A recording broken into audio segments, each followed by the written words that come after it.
Lorenzo Di Mattia, Portfolio Manager for the Edge Invest Sibilla Macro Fund. The fund is a global macro that encompasses different asset classes with an opportunistic approach: equity, currency, commodities, and fixed income. What was the main difficulty in managing the portfolio so far in 2016? 2016 was surprisingly volatile typically in a period of time when it's not, and it's January.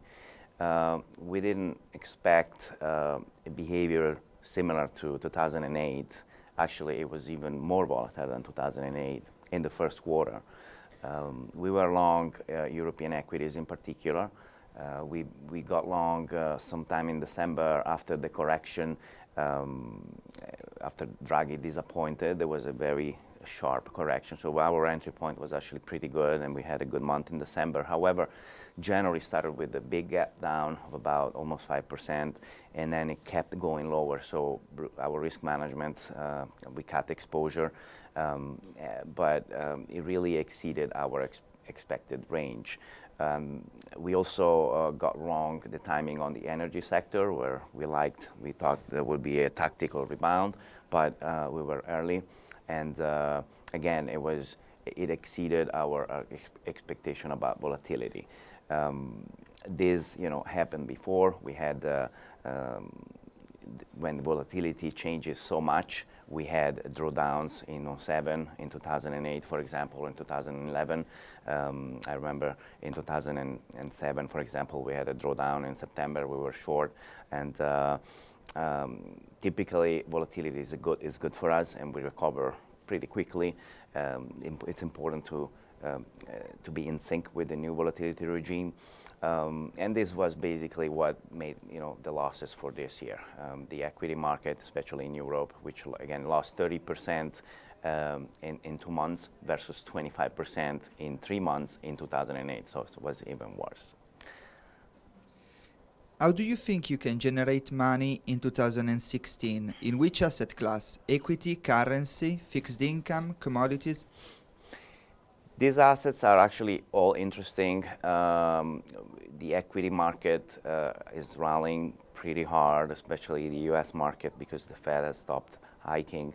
And we expect there will be a short opportunity pretty soon in the next couple of weeks. So we plan to get net short. We've been waiting. Again, it's important to remember that in bear markets, the market goes down a lot, but also rallies very hard. And the bear market rallies are the most violent, and so we are keeping that in mind. The dollar had a big pullback. We actually traded pretty well the US dollar. We've been long last year Asian currencies, commodity currencies, which we closed entirely in December and January. We are entering these trades again now. We are about half position. We plan to increase the dollar. We believe the dollar will rally against these currencies for 2 reasons. First, definitely not because the Fed will raise rates, but because of these countries will ease a lot more. Their central bank are determined to cut a lot more. So the lower bound hasn't been reached in these countries.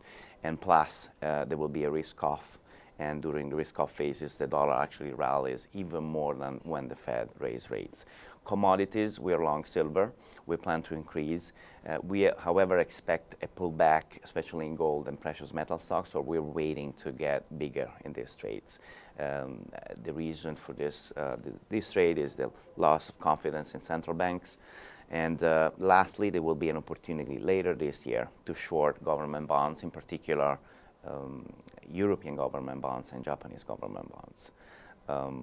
And I think we covered all the asset classes.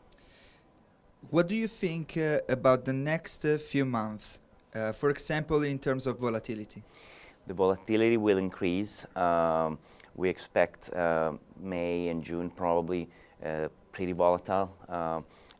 Down months, there's been a big rally in risk assets, and we expect the dollar could definitely start rallying. The Chinese currency has been quiet in the last several weeks, but we believe the trend of devaluation, although it's going to be a zigzag, in a zigzag fashion because of the intervention in China and the Fed change on interest rate outlook, but it will start again and will push a lot of Asian currencies down. So the next 2 months will probably be with more volatility than we have seen in the last month, more similar to January and February. Probably not quite that volatile, but close.